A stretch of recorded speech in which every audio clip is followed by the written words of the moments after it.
Hello guys, स्वागत है आपका अनअकैडमी स्टूडियो प्लेज में। एक ऐसा प्लेटफॉर्म जहां पर आप एमपीपीएससी और एमपी से जुड़े हुए एग्ज़ाम्स की तैयारी कर सकते हैं और एक बहुत बेहतरीन टीम आपको तैयारी करवा रही है एमपीपीएससी और एमपी से जुड़े हुए एग्ज़ाम्स की। आई विश कि आप सभी लोगों ने अनअकैडमी का लर्निंग ऐप डाउनलोड कर लिया होगा। ये यूट्यूब की तरह ही एक ऐसा प्लेटफॉर्म है जहाँ पर आपको बहुत सारे फ्री और साथ ही साथ आपको पेड क्लासेस मिलती है। वहाँ पर एक स्पेशल क्लास का सेगमेंट आता है और स्पेशल क्लास की सारी क्लासें आपके लिए फ्री होती हैं, जहां पर 30 से ज़्यादा एजुकेटर्स आपको पढ़ा रहे हैं।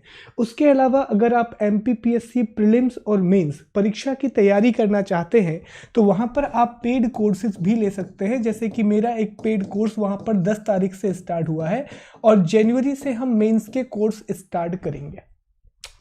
और ये सारे के सारे कोर्सेस एमपीपीएससी के लिए प्रीलिम्स और मेंस का कोर्स या फिर एमपी के किसी भी एग्जाम का कोर्स, ये सिर्फ आपको मिलता है 7,000 रुपए में, 7,000 रुपीज में। पर यहां भी अगर दोस्त आप मेरा कोड SG लाइव यूज करते हैं तो आपको 10% का इमीडिएट डिस्काउंट मिलेगा और यही चीज आपको 6300 में मिलेगी। तो एक साल का सब्सक्रिप्शन 6300 रुपए में आएगा, जिसमें प्रारंभिक परीक्षा, मुख्य परीक्षा की तैयारी होगी और 30 से ज्यादा एजुकेटर्स आपको वहां पर मिलेंगे। तो चलिए बात करते हैं आज के टॉपिक की, और आज का हमारा विषय है संसद, पार्लियामेंट। अब संसद के बारे में जो हमें पढ़ाई करनी है, तो संसद के बारे में कुछ प्रश्न हैं जो लेकर के मैं आपके सामने आया हूं। तो आज हमें कुछ क्वेश्चंस अटेम्प्ट करने हैं और उन क्वेश्चंस के द्वारा बात करनी है। देखो क्या है कि अभी तक जैसे राष्ट्रपति वगैरह था तो उसमें कंटेंट बहुत छोटा था। अगर संसद में आपको पढ़ाने के लिए जाऊंगा तो बहुत बड़ा हो जाएगा और पूरा समय निकल जाएगा। तो आज और कल में दोस्त हमें क्या करना है, पार्लियामेंट से जो सवाल निकल के आते हैं, संसद से जो सवाल निकल के आते हैं, वो अटेम्प्ट करना है। इसके बाद फिर हमें न्यायपालिका वगैरह की बात करना है, तो वो हम कंसेप्चुअली ही पढ़ेंगे। पर यहां पर जो चीज इंपॉर्टेंट है वही अपन को करना है। तो आज हमें पार्लियामेंट के बहुत सारे प्रश्न लगाना है, पर आज आपका काम थोड़ा सा बढ़ जाएगा। आपका काम इसलिए बढ़ जाएगा कि आज आपको लिखना पड़ेगा। ओके, तो थोड़े नोट्स आपको बनाने पड़ेंगे और चीजें आपको नोट डाउन करनी पड़ेंगी।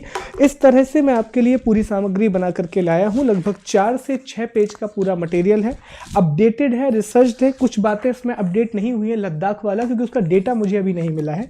बाकी चीजें पूरी की पूरी अप टू डेट है और सारे इंपॉर्टेंट क्वेश्चंस हमने इन 6 पेजेस में कवर अप करने हैं।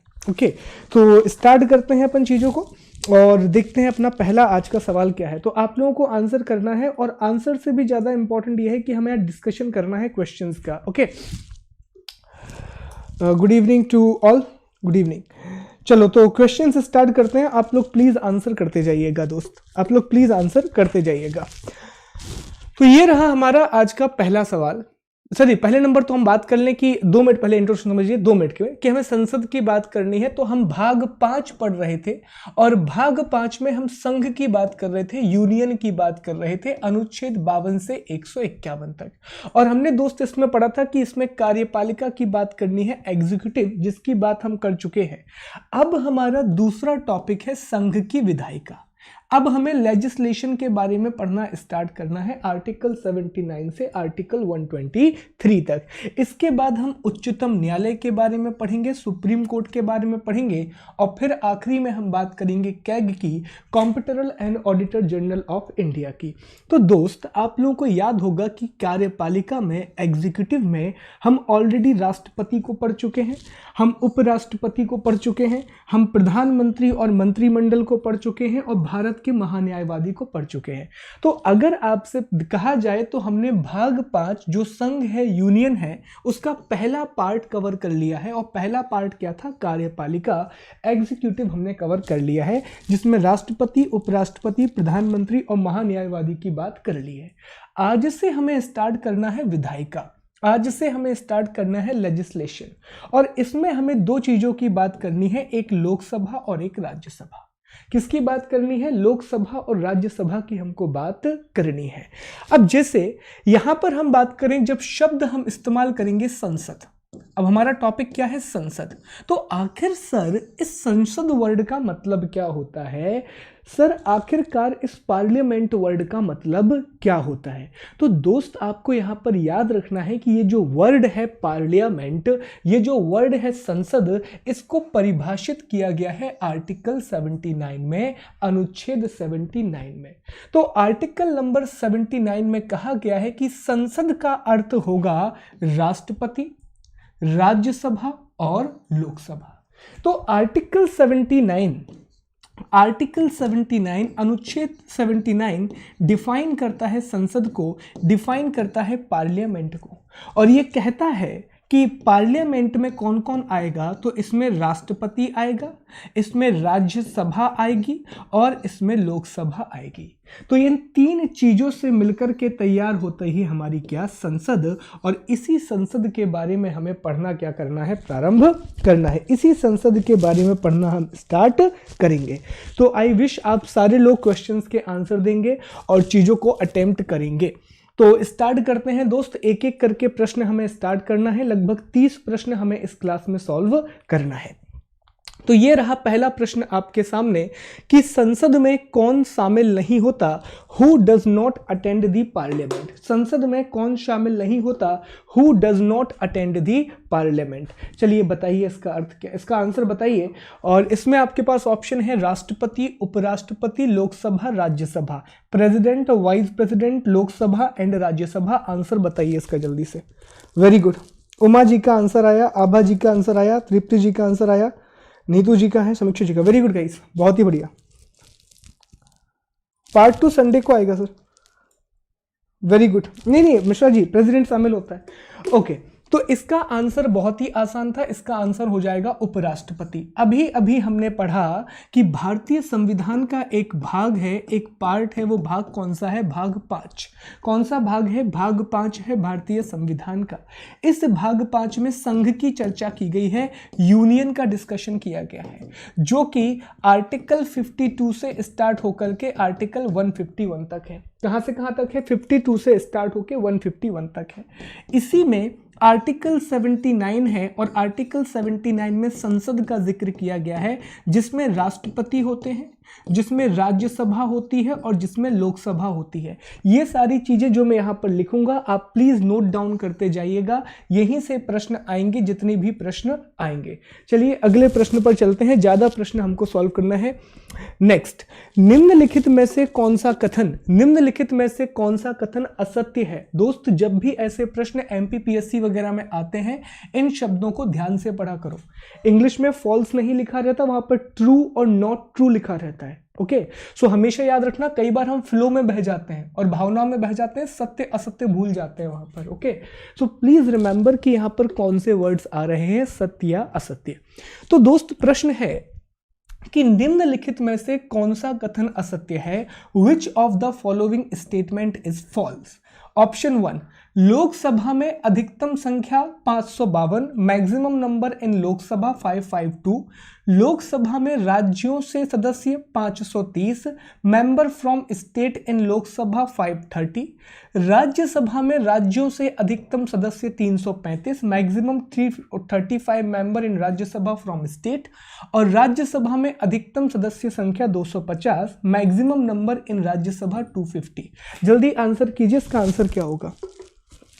वेरी गुड, बहुत बढ़िया, बहुत ही अच्छे, वेरी गुड गाइस, क्या बात है, सभी लोगों ने बिल्कुल सही आंसर किया है। और आंसर क्या है, सी। अब आंसर क्या है, सी। अब देखो हमको एक चार्ट बनाना है, तो उस चार्ट को बनाना हम स्टार्ट करते हैं। ओके, चार्ट को बनाना हम स्टार्ट करते हैं। तो दोस्त मुझे एक और क्वेश्चन का आंसर दो। मुझे एक बात बताओ कि जो हमारा संसद भवन है, जो जिसे लुटियंस दिल्ली में जो स्थित है, दिल्ली में स्थित है, संसद भवन कब बनकर के तैयार हुआ। जो हमारा पार्लियामेंट है, जिसमें पार्लियामेंट जहां पर होता है, वो कब बनकर के तैयार हुआ, पार्लियामेंट कब बनकर के तैयार हुआ, ये बताओ।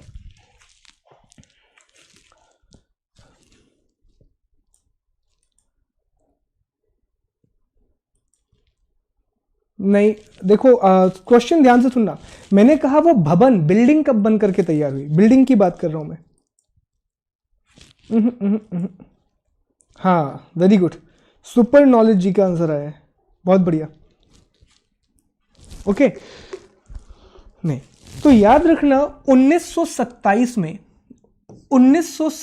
में क्या हुआ, संसद भवन बनकर के तैयार हुआ, पार्लियामेंट्री हाउस बनकर के तैयार हुआ। और इसे किसने डिजाइन किया था, तो इसे डिजाइन किया था लुटियन ने, एडवर्ड लुटियन ने।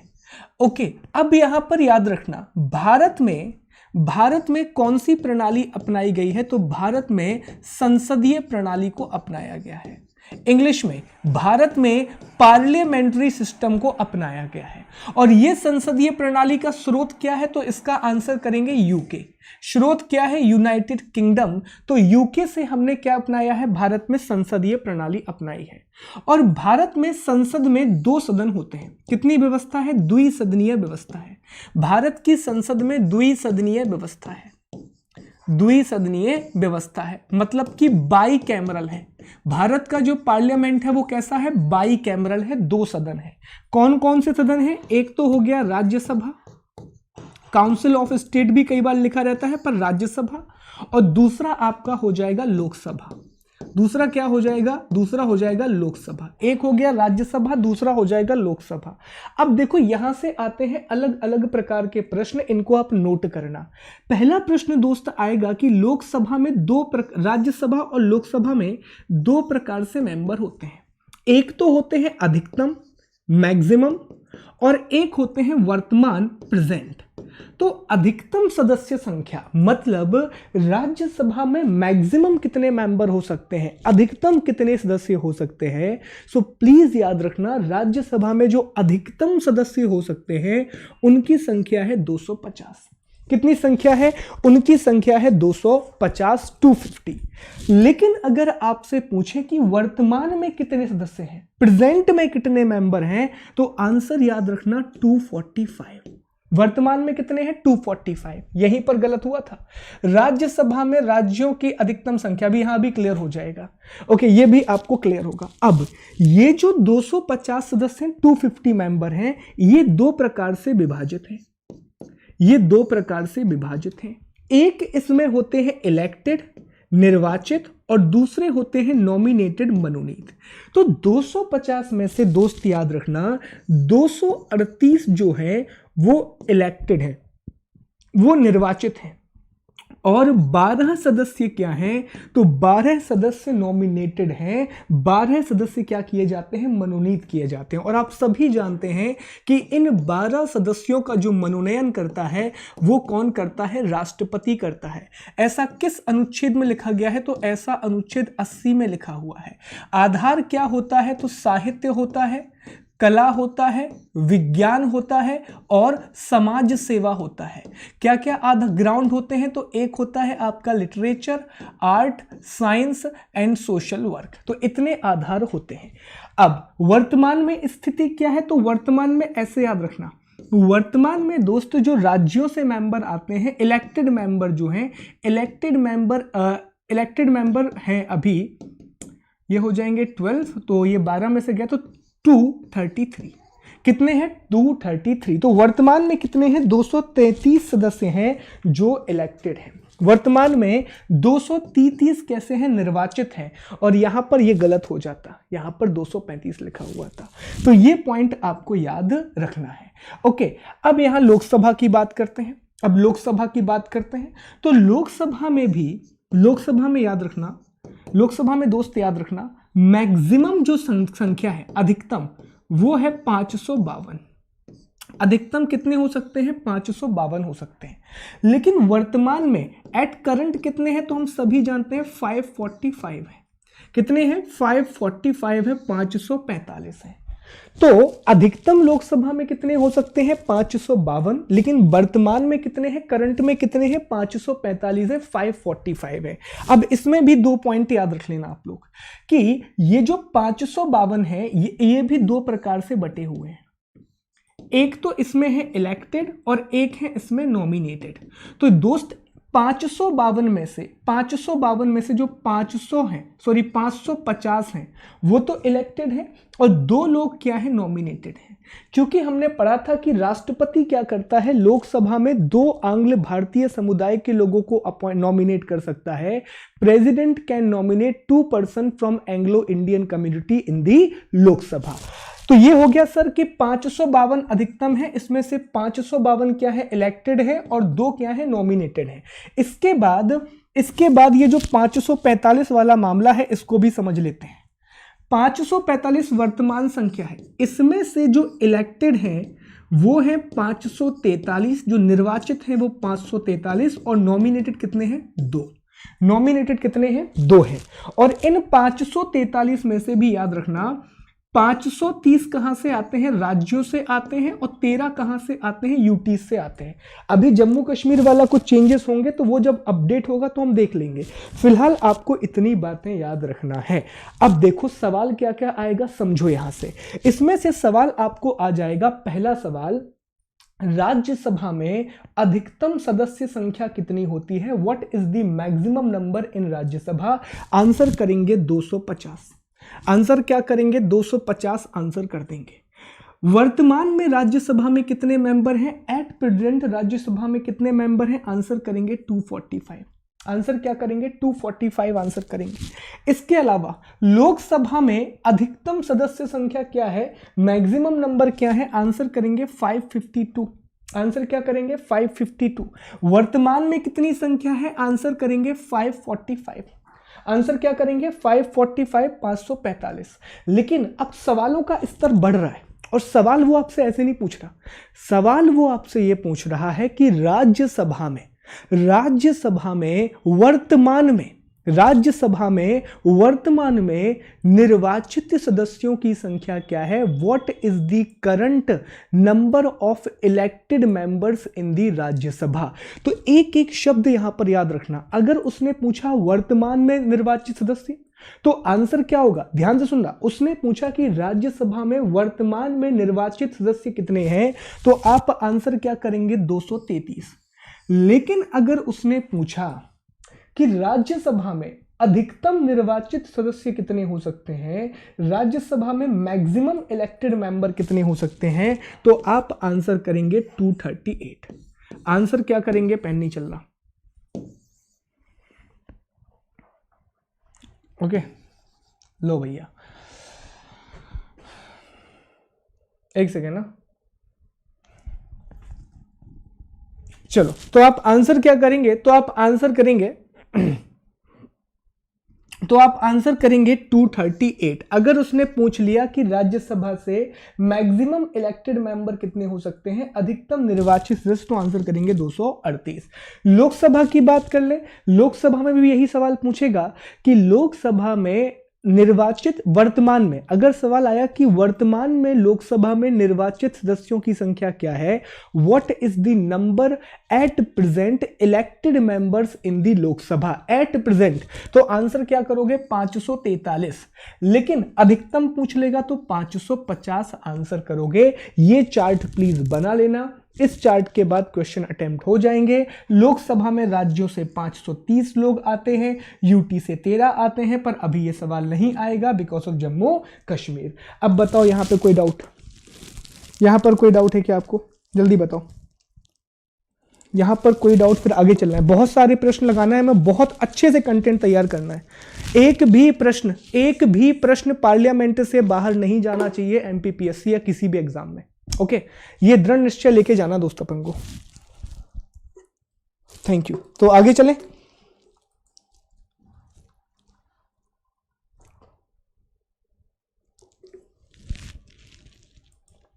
कंप्यूटर के लिए एक नए टीचर आ रहे हैं, इसलिए मेरी कंप्यूटर क्लासेस नहीं आ पा रही हैं, पर आई विल मेक श्योर कि अगर मुझे परमिशन मिलेगा तो I will take the class. Computer के लिए क्लास आने वाली है। आंग्ल भारतीय की हम बात करेंगे, 2 मिनट राहुल जी, आंग्ल भारतीय की हम डिस्कशन करेंगे। ओके सुनील जी प्लीज एक बार फिर से। ओके तो सुनील जी सिंपल सी बात है, यहाँ पर राज्यसभा से 250 मैक्सिमम मेंबर हैं, 245 वर्तमान में सदस्य हैं। लोकसभा में अधिकतम संख्या 552 है, लेकिन वर्तमान में 545 लोग हैं। आगे चलते हैं, अगले प्रश्न की बात करते हैं। Clear. Good evening sir, good evening. Okay, you are from Rajasthan, thank you sir, welcome welcome welcome. चलो तो आगे बढ़े, अगले प्रश्न की बात करते हैं। अगला, लोकसभा सदस्य हेतु, देखो ये प्रश्न मैंने खुद बनाए हैं और कुछ प्रश्न मैंने निकाले हैं, तो प्रश्न थोड़ा सा मैंने बनाए हैं एग्जाम के हिसाब से। ये सारे प्रश्न खुद मैंने बनाए हुए हैं और कुछ प्रश्न मैंने लिए हुए हैं, तो एग्जाम को देखते हुए बनाए हैं। ओके, और यूपीपीएससी के जो प्रश्न आए हैं उनमें से भी हम कुछ डिस्कशन करेंगे एक दिन का टाइम निकाल कर कि कौन से प्रश्न जो एमपीपीएससी के लिए भी प्रोबेबली इंपॉर्टेंट होते हैं। प्रश्न इंपॉर्टेंट नहीं होते, ऑप्शंस इंपॉर्टेंट होते हैं, तो उनकी हम बात करेंगे। यहां पर बात करते हैं, लोकसभा सदस्य हेतु योग्यताएं किस अनुच्छेद में वर्णित हैं। बहुत अच्छा प्रश्न है दोस्त, ये बहुत ही अच्छा प्रश्न है कि लोकसभा सदस्य हेतु योग्यताएं किस अनुच्छेद में वर्णित हैं। In which article are the qualifications of the member of Lok Sabha is defined. Answer करो आप लोग, जल्दी से आंसर करो, बहुत अच्छे। ओके रोहित जी, आपका नाम ले लिया जी, बिल्कुल। ओके, बहुत बढ़िया, वेरी गुड। और लोग आंसर करेंगे, बहुत अच्छे, स्वागत है रोहित जी आपका, thank you guys, very good यार, ब्रिलियंट। बस इसी कंसिस्टेंसी को हमें बना के रखना है, एग्जाम तक बिल्कुल इसी फॉर्म को बरकरार रखना, ठीक है, बहुत बढ़िया। तो इसका आंसर क्या है, 84। अब पहले तक तो वो ये पूछ लेता था, पहले सवाल सामान्य आते थे कि लोकसभा के लिए निर्वाचन का आयु क्या होगा, ये सारे। अब प्रश्न ये आ सकता है कि भैया लोकसभा हेतु योग्यताएं किस अनुच्छेद में दी गई हैं, लोकसभा का मेंबर बनने के लिए क्वालिफिकेशंस किस आर्टिकल में दी गई है। आंसर करेंगे 84। अब ध्यान से सुन लो, यहां पर देखो दोस्त, 84 में दी गई हैं संसद का सदस्य बनने हेतु अहर्ताएं। ध्यान से, बिल्कुल ध्यान से सुनना, 84 में क्या दिया गया है कि संसद सदस्य बनने हेतु संसद सदस्य की योग्यताएं दी हुई हैं, इंग्लिश में। बेसिकली इसमें क्या कहा गया है, एमपी बनने के लिए क्वालिफिकेशंस दी गई हैं। अब यहां पर लोकसभा वर्ड या राज्यसभा वर्ड का इस्तेमाल नहीं किया, बहुत ध्यान से सुनना, यहां पर लोकसभा या राज्यसभा वर्ड का इस्तेमाल नहीं किया, उन्होंने यूज किया है संसद वर्ड का। तो इसका मतलब यह हुआ कि यहां पर लोकसभा कैंडिडेट की भी योग्यताएं दी गई हैं और यहां पर राज्यसभा कैंडिडेट की भी योग्यताएं दी गई हैं। तो कहा गया है कि लोकसभा का चुनाव कौन लड़ सकता है, कौन इसका चुनाव लड़ सकता है। तो पहली बात तो सिटीजन ऑफ इंडिया होना चाहिए, भारत का नागरिक होना चाहिए। दूसरी बात दोस्त याद रखना, आयु क्या होना चाहिए, एज क्या होना चाहिए, 25। एज क्या होना चाहिए, 25। अब ये क्यों कह रहा हूं, क्योंकि राज्यसभा के लिए भी कहा गया है कि सिटीजन ऑफ इंडिया होना चाहिए, भारत का नागरिक होना चाहिए, लेकिन कहा गया है कि आयु कितना होना चाहिए, एज कितना होना चाहिए, तो 30 होना चाहिए दोस्त। यहीं पर डिफरेंस आता है, एज कितना होना चाहिए, 30 होना चाहिए राज्यसभा के लिए। तो अब देखो यहां पर राष्ट्रपति के लिए एज कितनी हो गई, तो हम पहले पढ़ चुके हैं 35। कितनी एज हो गई, 35। वाइस प्रेसिडेंट के लिए भी एज कितनी हो गई, 35 हो गई। ओके, इसके बाद राज्यसभा के लिए एज कितनी हो गई, 30 हो गई। और लोकसभा के लिए एज कितनी हो गई, तो लोकसभा के लिए एज हो गई 25। तो इतने पॉइंट हमको याद रखने हैं, यहां से प्रश्न आने की संभावना है। ओके, तो ये प्रश्न बड़े इंपॉर्टेंट हो जाते हैं। अब मुझे एक सवाल का आंसर दो कि भारत में यंगेस्ट एमपी कौन है, भारत में सबसे युवा सांसद का नाम बताओ। ये करंट अफेयर्स का प्रश्न हो गया, भारत में सबसे युवा सांसद का नाम बताओ, यंगेस्ट एमपी का नाम बताओ। Yes, very good, thank you. Bharat में सबसे युवा सांसद का नाम बताओ, जल्दी से, यंगेस्ट एमपी का नाम बताओ। बहुत बढ़िया, thank you so much, thank you Soni, thank you Roj ji. Economy prelims के बाद पढ़ाएंगे हम आपको, प्रीलिम्स के बाद। वेरी गुड, बहुत अच्छे। तो याद रखना, भारत की जो सबसे युवा सांसद चंद्राणी मुर्मू है, भारत की सबसे युवा सांसद का नाम यहां पर याद रखना, चंद्राणी मुर्मू। कौन है, चंद्राणी मुर्मू है। और ये कहां से है, तो ओडिशा के उड़ीसा में एक जगह है क्योंझार, वहां से ये एमपी है और 25 साल और कुछ महीनों की ये है। तो भारत की सबसे युवा सांसद कौन बनी है? चंद्राणी मुर्मू बनी है और ये बीजू जनता दल से आती है और ये कहां से है? उड़ीसा से है। तो ये पॉइंट आपको याद रखना है आर्टिकल 84 के बारे में। बताओ यहां तक कोई डाउट दोस्त? यहां तक बात क्लियर है क्या? यहां तक बात क्लियर है? फिर आगे बढ़े, जल्दी बताओ। Is that clear? Yes, BJD से, बीजू जनता दल से रिलेटेड है। ओके, वेरी गुड, बहुत अच्छे गाइस, बहुत ही बढ़िया। आगे चलते हैं, अगली बात करते हैं। चलिए अगली बात करते हैं। राज्यसभा में निर्वाचित होने के लिए न्यूनतम आयु क्या है? Minimum age to be elected in Rajya Sabha. बिना ऑप्शन देखे आंसर बता दो। बिना ऑप्शन देखे दोस्त इसका आंसर बता दो। बहुत ही आसान प्रश्न है, बिना ऑप्शन देखे इसका आंसर आना चाहिए। वेरी गुड, बहुत ही बढ़िया। अच्छा, आर्टिकल का नाम और बताओ दोस्त, जल्दी से दोस्त, आर्टिकल का नाम और बताओ। आर्टिकल कौन सा है?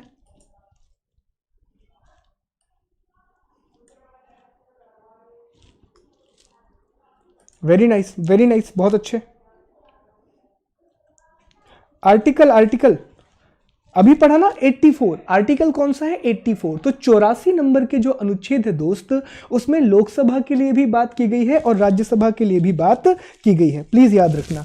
ओके, चलो आगे बढ़ते हैं, अगली बात करते हैं।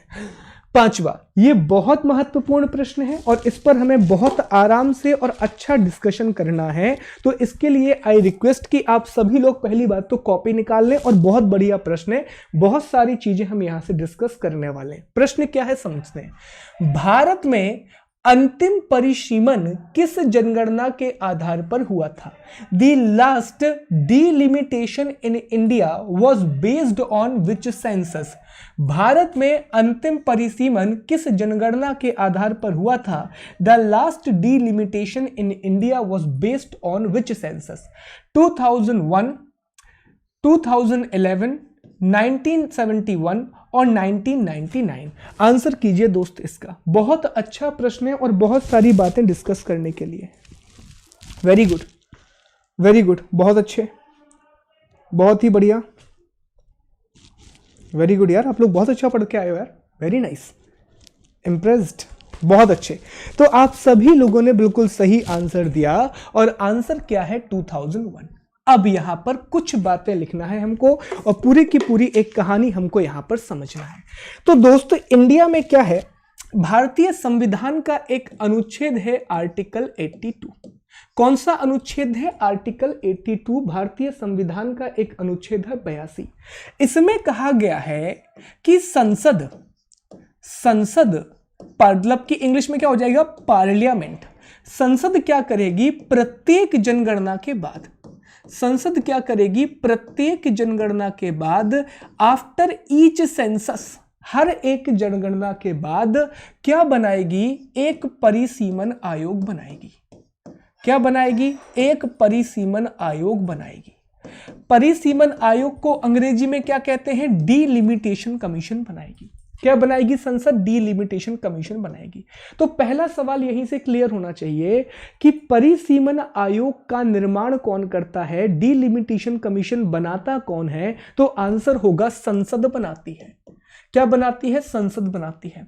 इसमें कहा गया है कि एक परिसीमन आयोग बनाया जाएगा और यह कैसे बनाया जाएगा? तो यह अधिनियम के द्वारा बनाया जाएगा। मतलब अगर संसद को एक परिसीमन आयोग बनाना है तो उसे अपने यहां पर एक एक्ट लाना पड़ेगा, एक्ट पारित करना पड़ेगा, कानून पारित करना पड़ेगा। इस परिसीमन आयोग का अर्थ क्या होता है sir? What is the meaning of परिसीमन या what is the meaning of delimitation? तो दोस्त याद रखना, ये जो वर्ड है परिसीमन, ये जो वर्ड है डिलिमिटेशन, इसका मतलब होता है एक प्रकार से बाउंड्री। क्या होता है? बाउंड्री। बाउंड्री का मैनेजमेंट कह सकते हैं यहां पे से। इसका अर्थ यह होता है कि परिसीमन के द्वारा आप लोकसभा व राज्यों में व राज्यों की विधानसभा की जो सीटें हैं उनका क्या करते हैं? निर्धारण करते हैं। उनका आप क्या करते हैं? मैनेजमेंट करते हैं। मतलब क्या होता है? तो परिसीमन का दोस्त डिलिमिटेशन का सिंपल भाषा में मतलब यह हो गया कि परिसीमन का अर्थ होता है लोकसभा की सीटों को कम करना या अधिक करना। जैसे कि वर्तमान में आप जानते हैं कि लोकसभा की सीटें कितनी है, 552 है, अधिकतम कितनी है, 552 है। ओके, पर इससे पहले जब हमारी पहली लोकसभा आई थी तो उस समय 489 थी। कितनी थी, 489 निर्वाचित थी, इलेक्टेड थी। आज हमारे पास 552 सीटें हैं। तो लोकसभा की सीटें या फिर राज्यों की विधानसभाओं की सीटों की संख्या को बढ़ाना या कम करना, उनके नंबर्स को कम करना या अधिक करना। और दूसरी बात, सिर्फ नंबर्स कम करना और बढ़ाना परिसीमन नहीं होता, इसके साथ साथ वहां पर जो आरक्षण की प्रक्रिया है, जो रिजर्वेशन है, उसको भी चेंज करना। ओके, कि कौन सी सीट किसके लिए रिजर्व की जाएगी, कौन सी सीट किस पार्ट के लिए रिजर्व की जाएगी। अब मैं आपसे एक सवाल पूछना चाहता हूं, ये बताओ वो कौन से दो राज्य हैं, वो कौन से दो राज्य हैं जिनमें 2001 का जो परिसीमन हुआ, 2001 की जनगणना के आधार पर जो परिसीमन हुआ, वहां पर पहली बार अनुसूचित जनजाति के लिए, एसटी के लिए सीटें रिजर्व की गई। याद रखना, उससे पहले उस राज्य में एसटी के लिए कोई सीट रिजर्व नहीं थी। पर 2008 में जो परिसीमन हुआ, 2008 में जो डिलिमिटेशन हुआ, बेसिकली हुआ क्या था समझो, 2001 की जनगणना थी, एक्ट आया था 2002 में और लागू हुआ था 2008 से। तो 2008 के परिसीमन के द्वारा किन दो राज्यों में पहली बार अनुसूचित जनजाति को लोकसभा में आरक्षण दिया गया? आंसर करेंगे आप लोग जरा, इसका आंसर करो। बहुत बढ़िया प्रश्न है ये। नहीं, गलत हो रहा। बिहार में नहीं है एक भी सीट। बिहार से अगर कोई है यहां पर तो बता पाएगा कि बिहार में एक भी सीट नहीं है एसटी के लिए। नहीं, देखिए भैया, एमपीपीएससी में कुछ भी पूछ सकते हैं और उठा करके आप इतिहास देखो। ये सारे प्रश्न मैं उसी बेस पर बना करके लेकर के आता हूं। आप इतिहास उठा करके देखो, ऐसे ही आधे टेढ़े प्रश्न पूछता है वो। ओके, तो याद रखना मेघालय और कर्नाटक, मेघालय और कर्नाटक में सीटें डाली गई थी और ये इसलिए इंपॉर्टेंट है।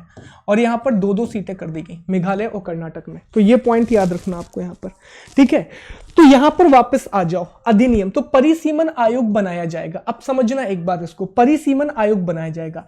अब अगर एक आयोग बनाएंगे, अगर परिसीमन आयोग बनाया जाएगा तो इसमें अध्यक्ष कौन होगा? याद रखना, ये सवाल आ चुके हैं। परिसीमन आयोग का अध्यक्ष कौन होता है? तो हमेशा रिटायर्ड सुप्रीम कोर्ट जज होता है।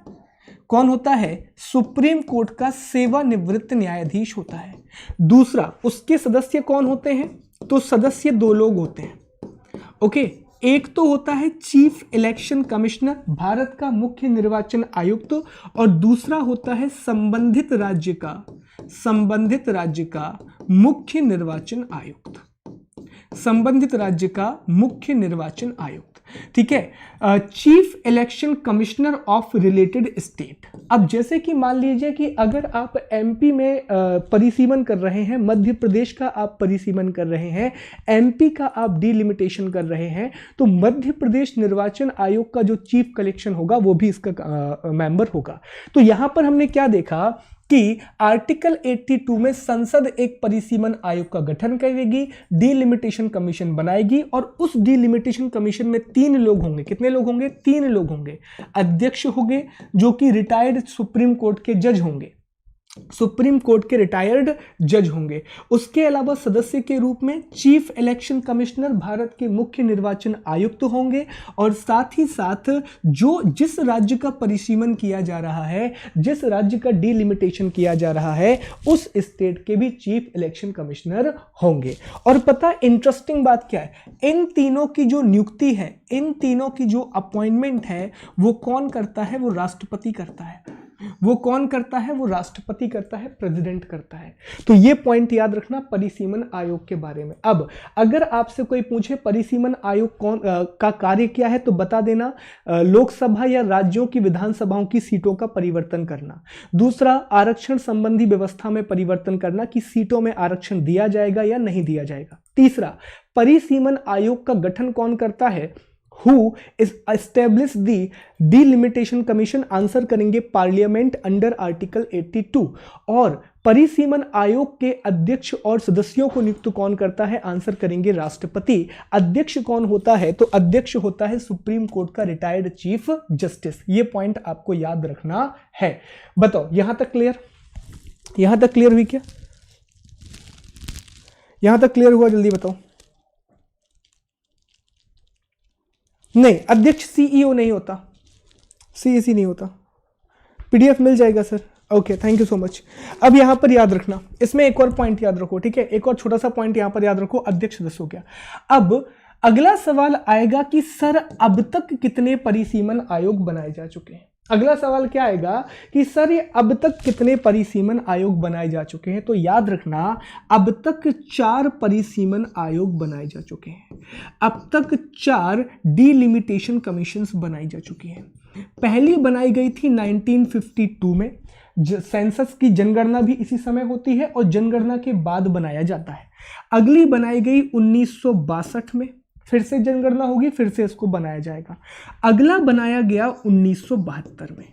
कब बनाया गया, 1972 में अगली डिलिमिटेशन कमीशन बनाई गई। फिर क्या हुआ, फिर यहां पर एक खतरनाक घटना हुई दोस्त, याद रखना, इसको याद रख लेना, पी जाना। 1972 के बाद बीच में किया गया 42वां संविधान संशोधन अधिनियम 1976, 42nd कॉन्स्टिट्यूशनल अमेंडमेंट 1976। कब किया गया, तो देखो पहला बन गया 1952 में, दूसरा बन गया 1962 में, तीसरा बन गया 1972 में। लॉजिकली चौथा कब बनना चाहिए था, 1982 में बनना चाहिए था। लेकिन चौथा कमीशन बनेगा कब, तो चौथा कमीशन बनाया जाएगा 2002 में। तो सवाल आता है कि सर आखिर बीच में ये कमीशंस क्यों नहीं बनाए गए, आखिर बीच में इन आयोगों का गठन क्यों नहीं किया गया। तो याद रखना दोस्त, हुआ ये था कि 42वां संविधान संशोधन किया गया 1976 में, और इंदिरा गांधी ने उस समय पर कौन था सरकार में, तो उस समय सरकार में इंदिरा गांधी थी। और इंदिरा गांधी ने कहा कि भैया हमें भारत की बढ़ती हुई आबादी को रोकना है, क्योंकि जब आप सेंसस पढ़ते हैं तो सेंसस में आप पढ़ते हैं कि 1951 का समय, 1951 का समय, 61 का समय, 71 का समय और 81 का समय, ये जो समय रहा है इसमें भारत की जनसंख्या वृद्धि दर 20 से भी ज्यादा रही है, 20 से भी ज्यादा रही है। और ये जनसंख्या विस्फोट का समय रहा है, ये पॉपुलेशन एक्सप्लोजन का टाइम रहा है। क्लियर। तो भारत की बढ़ती हुई जनसंख्या को रोकने के लिए इंदिरा गांधी ने कहा कि भैया अब हम क्या करेंगे कि अब जो सीटों का निर्धारण है, अब जो लोकसभा में सीटों का निर्धारण है वो 2000 की जनगणना के आधार पर किया जाएगा।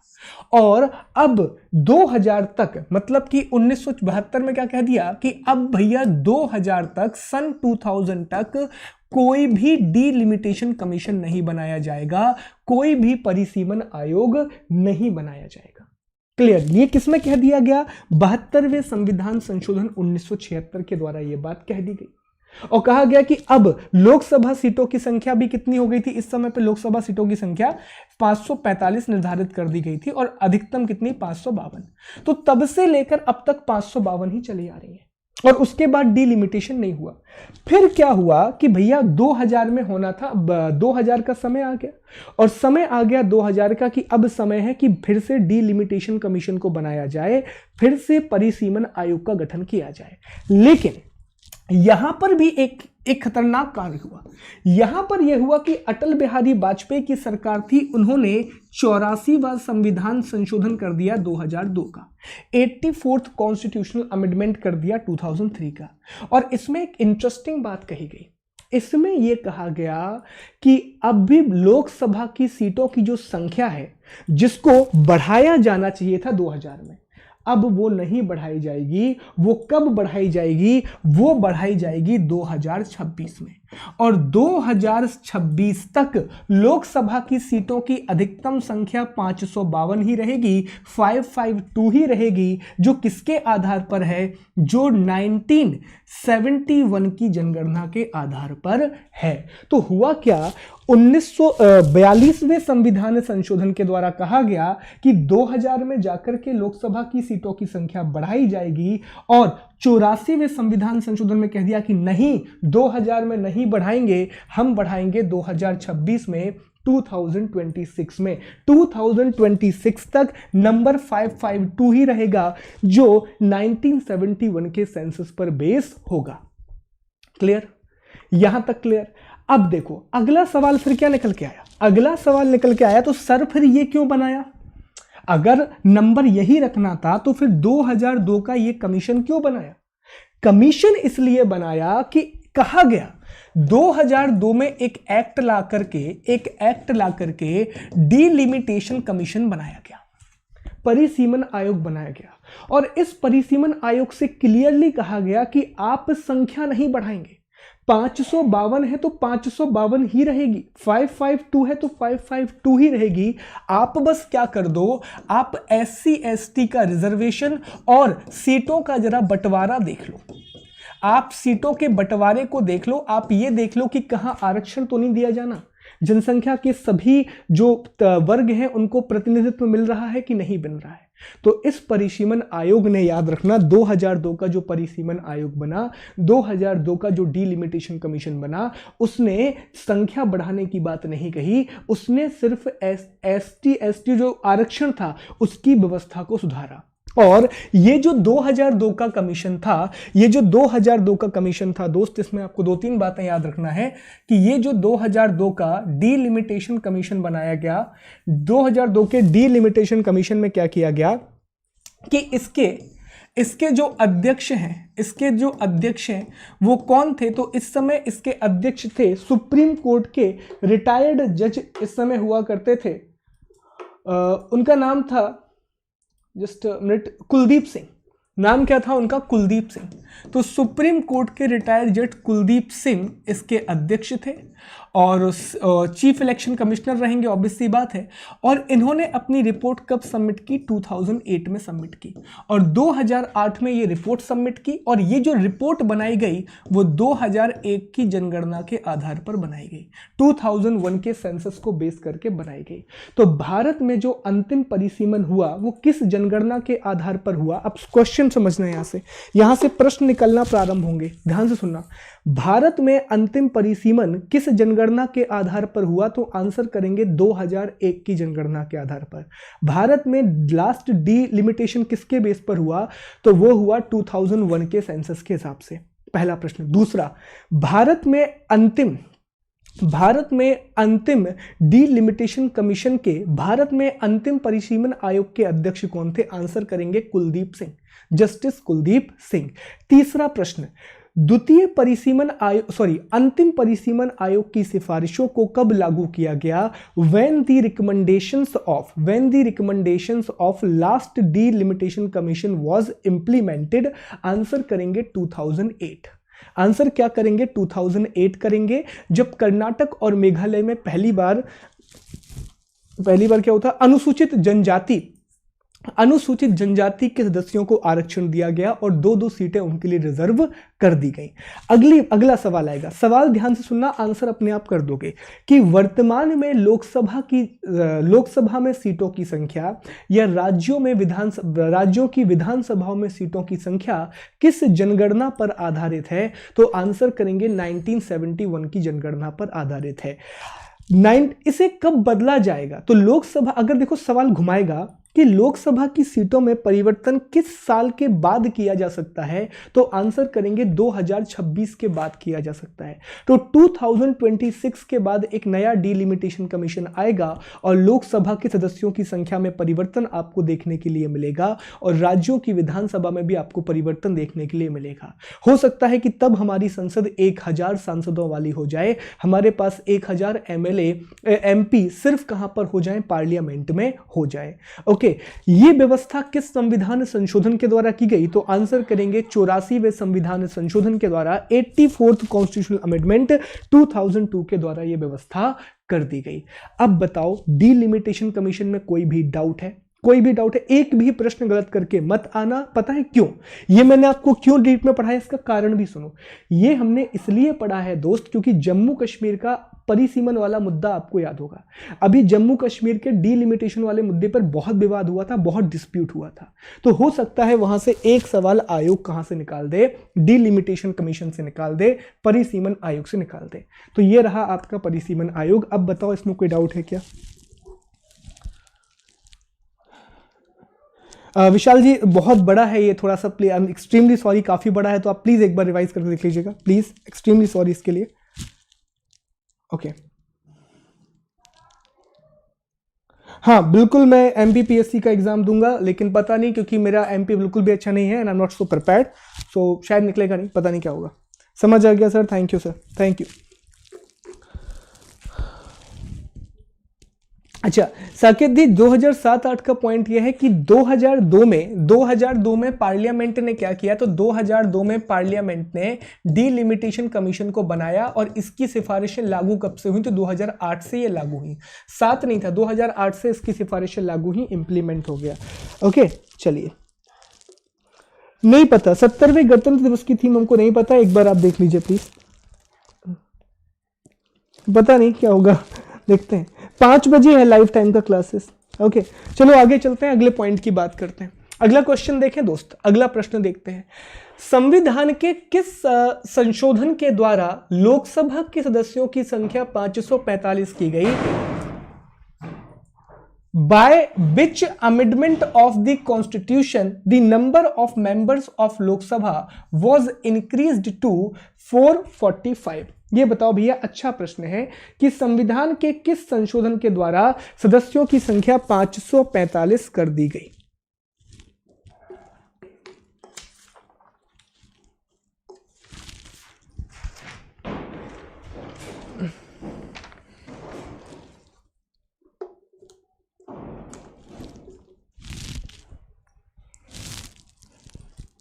वेरी गुड, बहुत बढ़िया, पर गलत आंसर दे रहे हैं आप लोग, सभी लोग गलत आंसर दे रहे हो आप लोग। गलत हो रहा दोस्त, गलत हो रहा आंसर, नहीं गलत है ये वाला। देखो याद रखना कि अब तक लोकसभा के सदस्यों की संख्या को 2 बार बढ़ाया गया है। कितनी बार बढ़ाया गया है? 2 बार बढ़ाया गया है। पहली बार जो इसे इंक्रीज किया गया वो किया गया 7वें संविधान संशोधन के द्वारा, जो हुआ था आपका 1956 में। तो 7th कॉन्स्टिट्यूशनल अमेंडमेंट 1956 के द्वारा पहली बार लोकसभा के सदस्यों की संख्या को बढ़ाया गया, और संख्या बढ़ाकर के कितनी कर दी गई? 520 के आसपास कर दी गई। कितनी कर दी गई? 520 के आसपास कर दी गई। ओके, दूसरा बार जो इसे बढ़ाया गया वो बढ़ाया गया 31वें संविधान संशोधन के द्वारा, 31st कॉन्स्टिट्यूशनल अमेंडमेंट के द्वारा, और ये बढ़ाया गया 1973 में। तो इसको याद रखना, 1973 में इसकी संख्या कितनी कर दी गई? 545। और ये कैसा है? निर्वाचित है। ये कैसा है? इलेक्टेड है। अधिकतम कितनी है? मैक्सिमम आप सभी जानते हैं 552 है। तो ये पॉइंट प्लीज आप यहां पर याद रखेंगे कि लोकसभा की संख्या को 2 बार बढ़ाया गया है, एक 7वें संविधान संशोधन के द्वारा और 31वें संविधान संशोधन के द्वारा।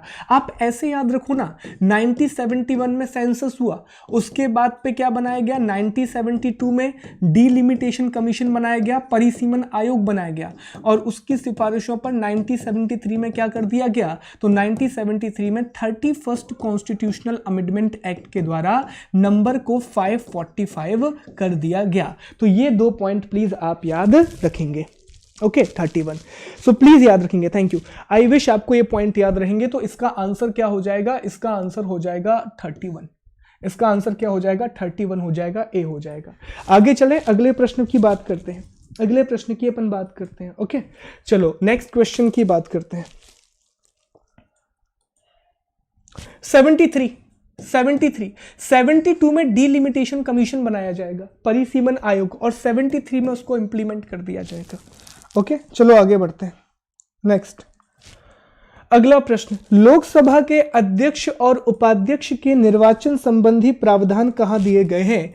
Provisions related to the election of the speaker and deputy speaker of Lok Sabha is given. बहुत आसान है, जल्दी से आंसर कर देना, इसका आंसर करो इसका जल्दी से। अच्छा प्रश्न है दोस्त, आंसर करो कि लोकसभा के अध्यक्ष और उपाध्यक्ष के निर्वाचन संबंधी प्रावधान कहां दिए गए हैं?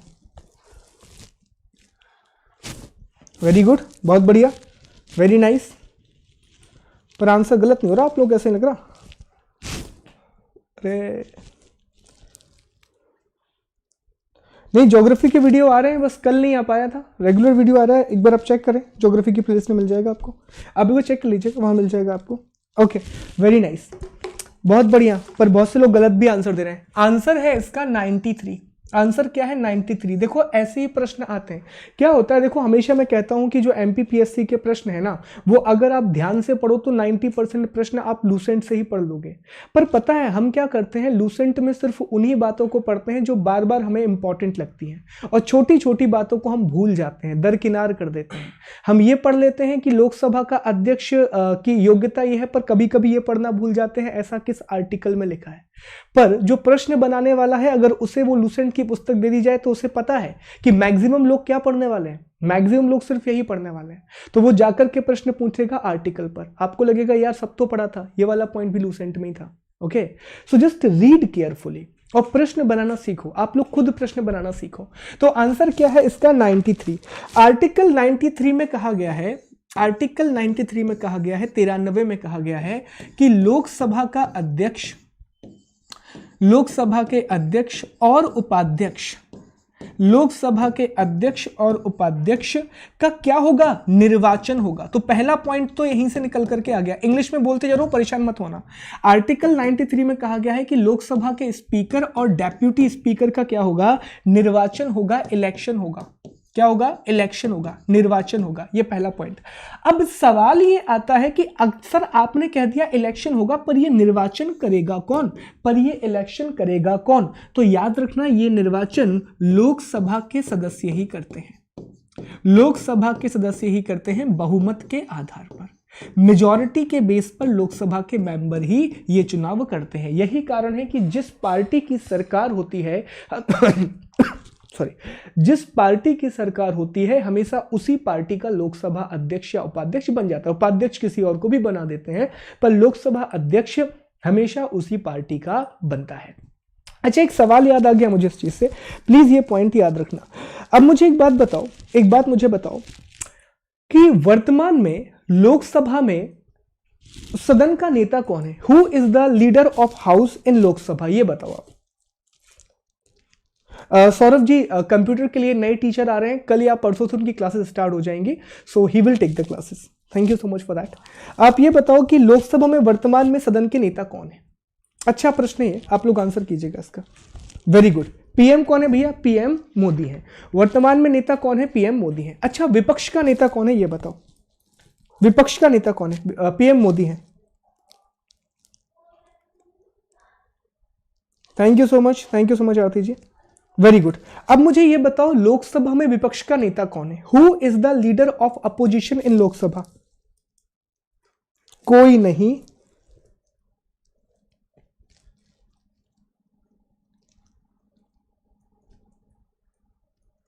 बहुत बढ़िया, थैंक यू, वेरी गुड। दो लोगों ने बिल्कुल सही आंसर किया है यहां पर, के नाम से एक अमित जी का आंसर था, एक शानू जी का। याद रखना दोस्त, बहुत इंपॉर्टेंट है कि लोकसभा में सदन का नेता तो है, सदन का नेता तो है, लीडर ऑफ द हाउस तो है, और वो कौन है? प्रधानमंत्री है। वो कौन है? प्राइम मिनिस्टर है। लेकिन याद रखना, लोकसभा में लीडर ऑफ अपोजिशन नहीं है, विपक्ष का नेता नहीं है, विपक्ष का नेता नहीं है। कोई भी नेता अभी लीडर ऑफ अपोजिशन नहीं है लोकसभा में, क्योंकि आप जानते हैं कम से कम 110 सीट्स मिलना चाहिए, और उतनी सीट्स किसी भी पार्टी को नहीं मिली है।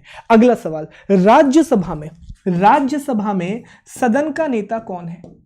Who is the leader of house in Rajya Sabha? जल्दी से बताओ, राज्यसभा में सदन का नेता कौन है? हाँ, 55 सीट्स, राइट। सदन का नेता कौन है? Leader of house.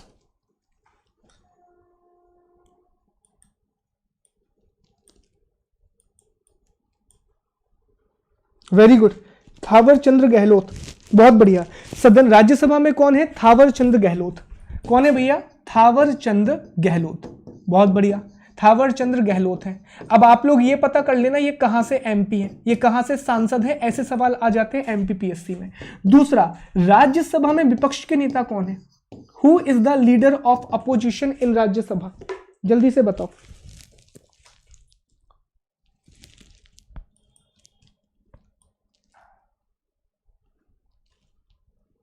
Very good, Ghulam Nabi Azad, बहुत बढ़िया, एमपी से हैं, बहुत अच्छे, इसलिए इंपॉर्टेंट था वो। गुलाम नबी आजाद कौन है? गुलाम नबी आजाद कौन है? गुलाम नबी आजाद है। तो ये पॉइंट प्लीज याद रखिएगा। अगले क्वेश्चन पर चलते हैं, और यहां से ना अभी मैं आपको एक ट्रिक क्वेश्चन दूंगा, बहुत बढ़िया, अच्छा ट्रिक क्वेश्चन दूंगा, आप लोग उसको अटेम्प्ट कीजिएगा। चलो अगले प्रश्न पे, लोकसभा अध्यक्ष अपना त्यागपत्र किसे देता है? Whom does the Lok Sabha speaker resign? Answer करना है राष्ट्रपति, उपराष्ट्रपति, प्रधानमंत्री, इनमें से कोई नहीं।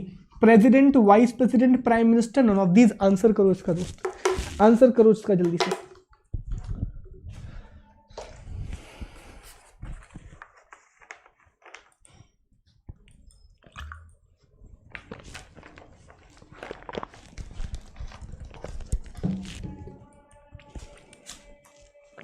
बहुत बढ़िया, बहुत बढ़िया, वेरी गुड।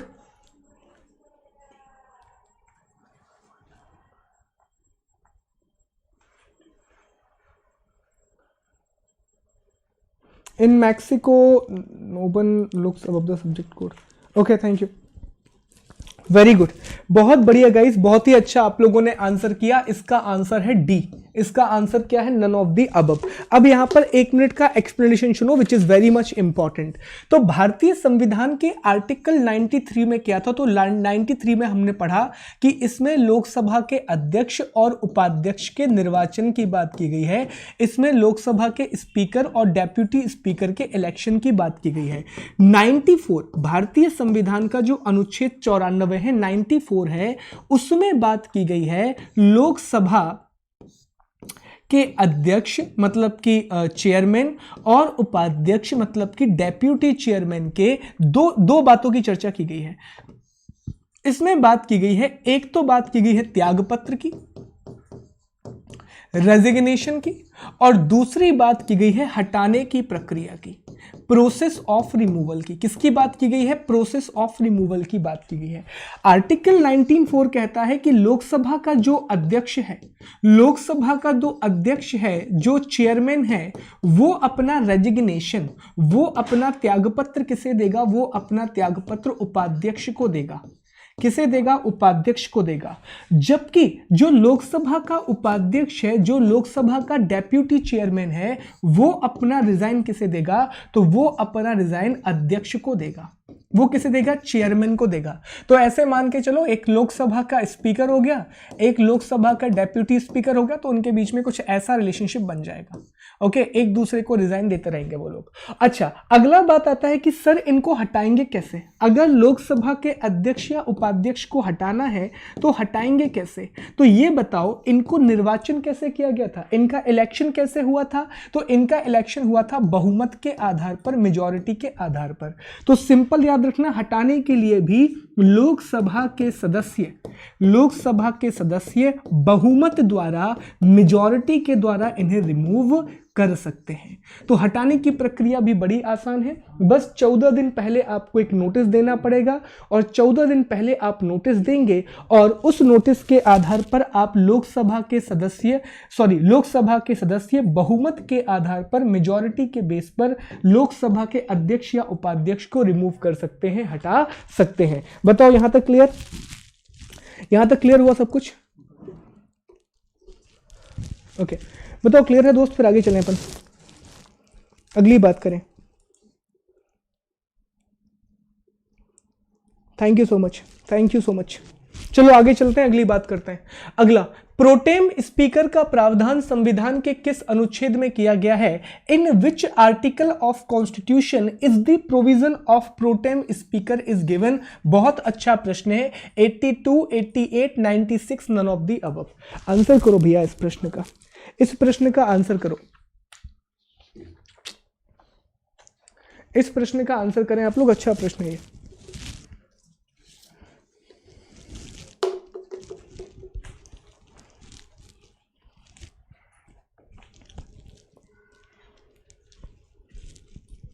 वेरी गुड, बहुत बढ़िया, बहुत ही अच्छे गाइस, बहुत अच्छे। ओके, वेरी नाइस, फैंटास्टिक, बहुत बढ़िया आंसर आप लोगों ने किया है। और इसका आंसर है डी। इसका आंसर क्या है? इसका आंसर है D, none of the above. Protem speaker का प्रावधान, प्रोटेम स्पीकर की बात संविधान के किसी भी आर्टिकल में नहीं की गई है, कॉन्स्टिट्यूशन के किसी भी आर्टिकल में बात इसकी नहीं की गई है प्रोटेम स्पीकर की। यह संविधान के बाहर का पद है, यह संविधान के बाहर का पद है। अब याद रखना कि 2019 में, देखो यहां से प्रश्न आ जाते हैं, 2019 में जब, अच्छा प्रोटेम स्पीकर क्या है समझ लो। तो प्रोटेम स्पीकर बेसिकली एक सिंपल सा पद होता है। प्रोटेम स्पीकर में क्या होता है कि जैसे जब नई लोकसभा बनती है ना, जब नई लोकसभा का गठन होता है, जब नई लोकसभा का गठन होता है, जब नई नई लोकसभा का फॉर्मेशन होता है, तो उसके जो सदस्य होते हैं, उन्हीं के सदस्यों में से, उन्हीं सदस्यों में से एक व्यक्ति को प्रोटेम स्पीकर बनाया जाता है। इसे आप अस्थायी अध्यक्ष भी कह सकते हैं। इसे आप क्या कह सकते हैं? अस्थायी अध्यक्ष भी कह सकते हैं। प्रोटेम स्पीकर बनाया जाता है, अस्थायी अध्यक्ष बनाया जाता है। और ये क्या करता है? तो ये दूसरे मेंबर को शपथ दिलवाता है। ये क्या करता है? ये दूसरे मेंबर को ओथ दिलवाता है और फिर इसका काम खत्म हो जाता है। तो याद रखने वाली बात यह है कि 2019 का जो लोकसभा का चुनाव हुआ, उसमें जिन्हें प्रोटेम स्पीकर बनाया गया था, जिन्हें प्रोटेम स्पीकर बनाया गया था, वो थे श्री वीरेंद्र सिंह। कौन थे? वीरेंद्र सिंह थे। ओके, कौन थे भैया? वो वीरेंद्र सिंह थे या वीरेंद्र कुमार, वीरेंद्र सिंह या वीरेंद्र कुमार, सॉरी वीरेंद्र कुमार थे। और ये कहां से सांसद हैं? तो ये सांसद हैं एमपी के टीकमगढ़ से, एमपी के टीकमगढ़ से ये सांसद हैं। तो ये पॉइंट यहां से आ सकता है। और यहां से क्या होता है? यहां से ये बेसिक क्वेश्चन भी निकल करके आ सकता है कि प्रोटेम स्पीकर का उल्लेख संविधान के किस अनुच्छेद में किया गया है? तो इसका उल्लेख किया गया है, नहीं किया गया है। कहा? इसका उल्लेख नहीं किया गया है, इनमें से कोई नहीं इसका आंसर होगा। 2019 में प्रोटेम स्पीकर वीरेंद्र कुमार सिंह थे, जो एमपी के टीकमगढ़ से सांसद हैं। ये बात क्लियर, ये नोट कर लेना। Thank you so much. अच्छा, टीकमगढ़ से अलग होकर के नया जिला कौन सा बना है? जल्दी से बता दो, बहुत ही आसान है, बता ही दोगे आप लोग। चलो अगला प्रश्न, लोकसभा की दो बैठकों के मध्य, लोकसभा की दो बैठकों के मध्य अधिकतम अंतर कितनी अवधि का होता है? What is the maximum difference between two Lok Sabha sittings? Answer करो इसका। 5 माह, 6 सप्ताह, 6 माह, 8 माह, 5 मंथ, 6 वीक, 6 मंथ, 8 मंथ। बढ़िया प्रश्न है, आंसर करेंगे इसका। ओके, ठीक है, वेरी गुड, बहुत बढ़िया, बहुत ही अच्छे।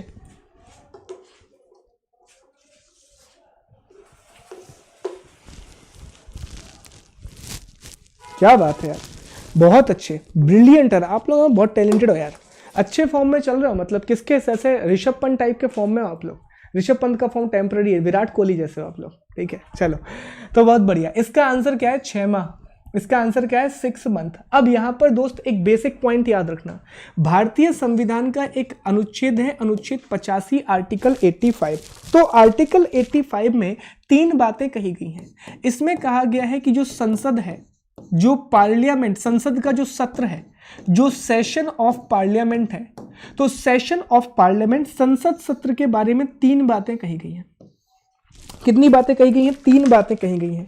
एक तो उसको आहूत करना, एक तो उसको आहूत करने की बात कही गई है, मतलब कि उसको समन करने की बात कही गई है। ओके, दूसरी बात कही गई है उसके 17वसान की। किसकी बात की गई है? 17वसान की, प्रोरोगेशन की बात की गई है। इंग्लिश में स्पेलिंग देख लूं मैं इसके एक बार। प्रोरोगेशन की बात की गई है, प्रोरोगेशन की बात की गई है। और तीसरी बात की गई है उसको डिसॉल्व करने की, डिसॉल्व के लिए विघटन, उसके विघटन की बात की गई है, उसके डिसॉल्व करने की बात की गई है, उसको डिसॉल्व करने की बात की गई है। तो अब ध्यान से यहां पर इस पॉइंट को समझना। भारतीय संविधान का आर्टिकल 85 जो संसद का सत्र है, जो पार्लियामेंट का सेशन है, उसके बारे में 3 बातें करता है। एक तो उसको आहूत करने की बात करता है, समन करने की बात करता है, उसके सत्रावसान की बात करता है, प्रोरोगेशन की बात करता है, और फिर उसके विघटन की बात करता है।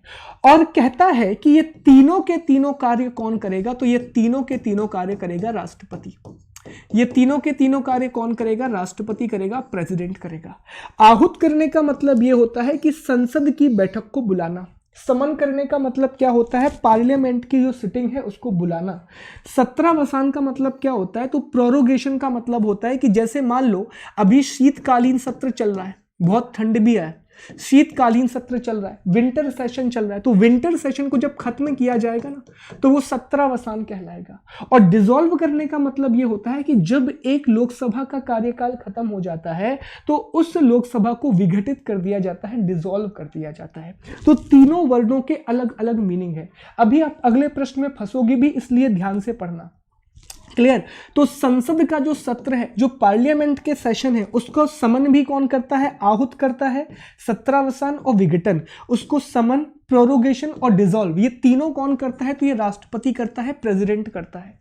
कौन करता है? प्रेसिडेंट करता है। और इसी का एक क्लॉज है, 85 का ही एक सब क्लॉज है, 85 का एक उपखंड है, जिसमें कहा गया है कि संसद के जो 2 सत्र होंगे, जो 2 अलग अलग सेशन होंगे, संसद के 2 सत्रों के बीच में मैक्सिमम कितना अंतर होगा? तो मैक्सिमम 6 माह का होगा, उससे ज्यादा नहीं होगा। मतलब यह हुआ, इसका सवाल घुमा के पूछ लेगा।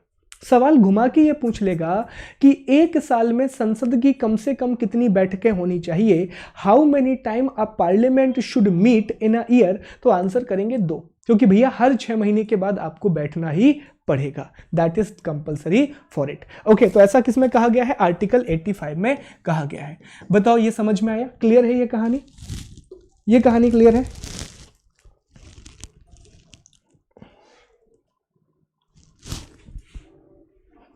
टू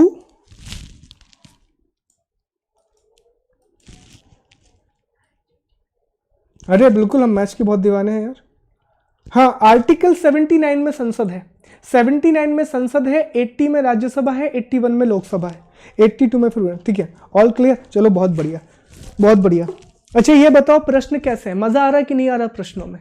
जल्दी से थोड़ा बता दो यार, क्योंकि हमारी टीम बैठी हुई है यहाँ पर, जो साथ में काम करती है, हम लोग रिसर्च करते हैं, तो वो भी पूछ रहे हैं कि सर प्रश्न कैसे हैं, जरा पूछ के बताएं आप लोग। अच्छे हैं तो एक एक थोड़ा थम्सअप बना के भेज दो यार, अगर प्रश्न अच्छे लग रहे हैं तो। मस्त हैं प्रश्न। चलो, थैंक यू यार। ओके, जोरदार, थैंक यू। थोड़ा सा मोटिवेट करते रहा करो यार। ओके, चलो आगे चलते हैं फिर। एक दो प्रश्न और डिस्कस करते हैं, खत्म करते हैं फिर। अगला, लोकसभा का गौरव, गलत हो गया भैया। लोकसभा का बेसिकली यहां पर गणपूर्ति, कोरम की बात कर रहा था मैं यहां पर, कोरम। लोकसभा का कोरम या गणपूर्ति 10वां भाग होना चाहिए, ऐसा किस अनुच्छेद में लिखा हुआ है? In which article it is written that the quorum should be 10th part of the Lok Sabha, it is written in the which article? बहुत अच्छा प्रश्न है, इसका आंसर करना आप लोग। बहुत बढ़िया सा प्रश्न है ये, कि किस अनुच्छेद में ये लिखा गया है कि लोकसभा का जो कोरम है वो कितना होना चाहिए? तो वो कोरम होना चाहिए 1/10। ऐसा किस में लिखा हुआ है? 100, 105, 99, 108।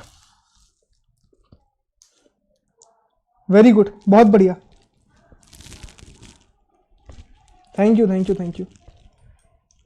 कोई बात नहीं, याद नहीं आ रहा तो इसका आंसर है 100। तो याद रखना, भारतीय संविधान के अनुच्छेद 100 में आर्टिकल 100 में क्या रखा गया है कि लोकसभा की जो गणपूर्ति होगी, जो इसका कोरम होगा, कोरम वो कितना होगा? वो कुल सदस्य संख्या का कितना होगा? 1/10 होगा।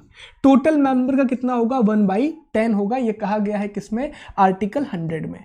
इसका मतलब ये होता है कि कम से कम 1/10 लोग तो होने चाहिए, तभी जाकर के मेंबर शुरू होगा, तभी जाकर के संसद की कार्यवाही शुरू की जाएगी। 1/10। अगले प्रश्न की बात करते हैं। लोकसभा में कितने राज्यों से मात्र एक एक सीट आती है? Lok Sabha has only one seat from how many state? Lok Sabha के कितने राज्यों से सिर्फ एक एक सीट आती है? Lok Sabha has only one seat from how many state? बहुत अच्छा प्रश्न है यार, ये मैं बना रहा था तब आई जस्ट थॉट कि बहुत बढ़िया प्रश्न है। बहुत ध्यान से पढ़ना। इसका क्वेश्चन ये है कि लोकसभा में कितने राज्यों से सिर्फ एक एक सीट आती है? वेरी गुड, वेरी गुड, बहुत बढ़िया।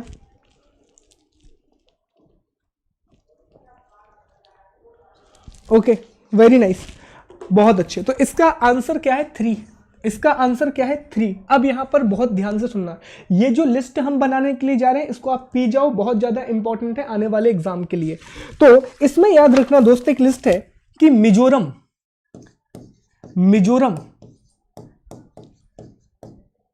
नागालैंड, मिजोरम, नागालैंड और उसके बाद सिक्किम। मिजोरम, नागालैंड और सिक्किम, ये 3 राज्य ऐसे हैं जहां से लोकसभा के लिए कितनी सीट आती है? तो एक एक सीट आती है। तो भारत में 3 राज्य ऐसे हो गए, मिजोरम, नागालैंड और सिक्किम, जहां से लोकसभा में एक एक सीट आती है। उसके अलावा याद रखना एक और लिस्ट कि नहीं यार, ये पेन दिखेगा नहीं आपको। ओके, याद रखना अरुणाचल, गोवा, मणिपुर, अरुणाचल, गोवा, मणिपुर, मेघालय और त्रिपुरा। कितने हो गए? 1 2 3 4 5। तो इन 5 राज्यों से लोकसभा में कितनी सीटें आती हैं? तो याद रखना 2-2 सीटें आती हैं। कितनी सीटें आती हैं? 2-2 सीटें आती हैं।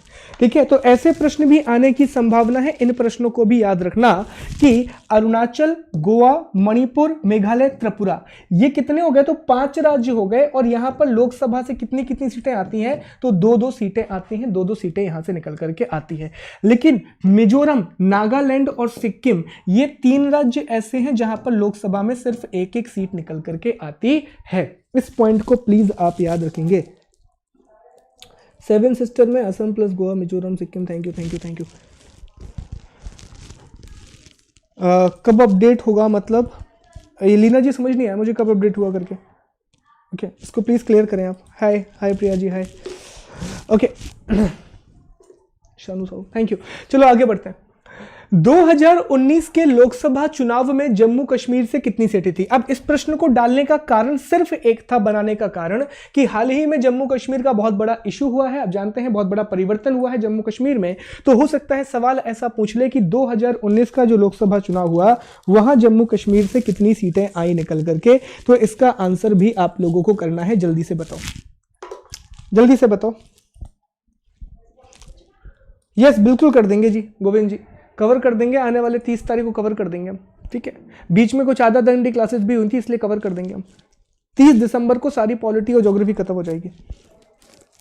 वेरी गुड, बहुत बढ़िया। कितनी सीटें हैं? 6। आंसर क्या हो जाएगा? 6। तो प्लीज इसको याद रखना कि लोकसभा 2019 का जो चुनाव हुआ था उसमें 6 सीटें कहां से आई थी? जम्मू कश्मीर से निकल करके आई थी। ओके, चलो आगे चलते हैं अगले प्रश्न में। 2 और बचे बस। लोकसभा के अध्यक्ष को हटाया जा सकता है। Speaker of Lok Sabha can be removed. Speaker of Lok Sabha can be removed. Lok Sabha के अध्यक्ष को हटाया जा सकता है। जल्दी से आंसर दे दो, अभी हमने इसको पढ़ा था। जल्दी से बता दो इसका। हाँ, जनसंख्या वाला टॉपिक हम पूरा कराएंगे। जनसंख्या पूरा पढ़ाएंगे आपको, निश्चिंत रहें आप। जनसंख्या पूरा पढ़ाएंगे, जनसंख्या जनजाति दोनों पढ़ाएंगे। Very good. आंसर क्या हो जाएगा? सदस्यों के बहुमत से संकल्प के द्वारा पारित। किस आर्टिकल में पढ़ा? तो अभी हमने इसको पढ़ा 93 में। तो अनुच्छेद 93 में हमने अभी डिस्कस किया था निर्वाचन की प्रक्रिया। ओके, तो ये रिवीजन ही हो गया आपका। और लास्ट क्वेश्चन अब हमको पढ़ना है। लास्ट, निम्नलिखित में से कौन सा गलत है? Which of the following is wrong? निम्नलिखित में से कौन सा गलत है ये बताओ। अच्छा क्वेश्चन है ये। यस, बिल्कुल सही। निम्नलिखित में से कौन सा गलत है? Which of the following is wrong? UP 80, Telangana 16, Maharashtra 48, Paschim Bangal 42।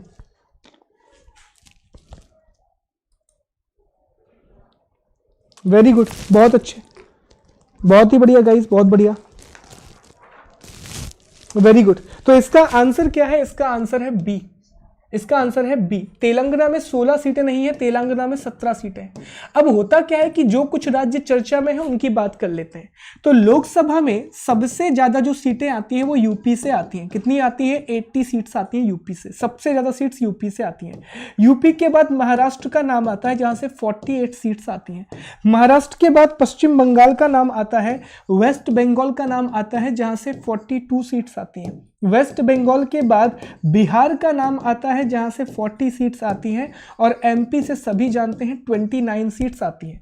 इन 29 में भी 6 एसटी के लिए रिजर्व होती हैं और 4 एससी के लिए रिजर्व है। तो ये पॉइंट याद रखना, ये गलती हो गया, 4, वो 5 जैसा बन गया था हिंदी में। ओके, तो 4 एससी के लिए रिजर्व हैं। तो ये पॉइंट दोस्त प्लीज याद रखना इतने। तो वो हमने क्या देखा था? 3 राज्य ऐसे थे जहां पर लोकसभा से एक एक सीट आ रही थी। कितनी सीट आ रही थी? एक एक सीट आ रही थी। उसके अलावा आई थिंक 5 राज्य ऐसे थे, 5 ही थे कि 6 थे? ओके, ये 5 राज्य ऐसे थे जहां से 2-2 सीटें आ रही थी। 3 राज्य मिजोरम, नागालैंड और सिक्किम, और 5 राज्य अरुणाचल, गोवा, मणिपुर, मेघालय और त्रिपुरा। तो इस तरह से दोस्त आज हमने इतने क्वेश्चन डिस्कस कर लिए। इन प्रश्नों के उद्देश्य सिर्फ यही था कि जो संसद से जुड़े हुए सबसे महत्वपूर्ण बातें हैं वो आप तक पहुंचे। तो प्रश्नों पर कभी फोकस मत करना कि कितने प्रश्न हुए, हमेशा ये फोकस करना कि कितने सारे फैक्ट तैयार हुए। प्रश्न सिर्फ 15 थे, लेकिन अगर आप फैक्ट की बात करें तो हमने लगभग 50 से 60 फैक्ट्स तैयार कर लिए, और ज्यादा फैक्ट हमने तैयार कर लिए संसद वाले चैप्टर से। कल और हम संसद के प्रश्न लगाएंगे, और फिर हम न्यायपालिका, कल या परसों 2 दिन हम संसद के प्रश्न लगाएंगे, बड़ा महत्वपूर्ण टॉपिक है। एक दिन हम 1 या 2 दिन न्यायपालिका की बात करेंगे, पंचायती राज की बात करेंगे, राजनीतिक दल की बात करेंगे, और फिर दल बदल कानून की बात करेंगे, और पॉलिटी को खत्म कर देंगे, और आप तैयार हो जाएंगे पॉलिटी को लेकर के अपने आने वाले एमपीपीएससी एग्जाम के लिए। तो दोस्त, इसी के साथ हम आज की क्लास खत्म करेंगे। अगर आपको हमारा वीडियो पसंद आया है तो प्लीज हमारे वीडियो को लाइक और शेयर कीजिएगा, हमारे चैनल को सब्सक्राइब करें। और दोस्तों, थैंक यू सो मच। आज हमारे 7 लाख सब्सक्राइबर कल हो गए, इसके लिए बहुत बहुत बहुत धन्यवाद आप सभी लोगों का। So thank you for giving us that much love. बहुत बहुत शुक्रिया आपका 7 लाख लोगों के लिए। और हम 7 लाख लोगों का एक परिवार हैं, और आई विश कि हम आगे भी ग्रो करेंगे अगर आप लोगों का सपोर्ट रहा।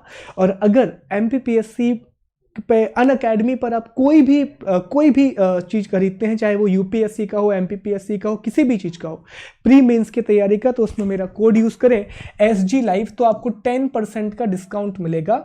और आप जानते हैं कि 6300 रुपये में सिर्फ 1 साल का कोर्स 6300 रुपये में मिलता है, जिसमें आप प्रीलिम्स और मेंस की तैयारी कर सकते हैं। And that's it for today. Thank you so much, take care. Match देखें, एंजॉय करें ऋषभ पंत की अच्छी बैटिंग को, विराट कोहली तो नहीं चल पाए साहब, लेकिन रोहित शर्मा और केएल राहुल की बैटिंग को। तो thank you so much guys, take care, bye bye, have a nice good night.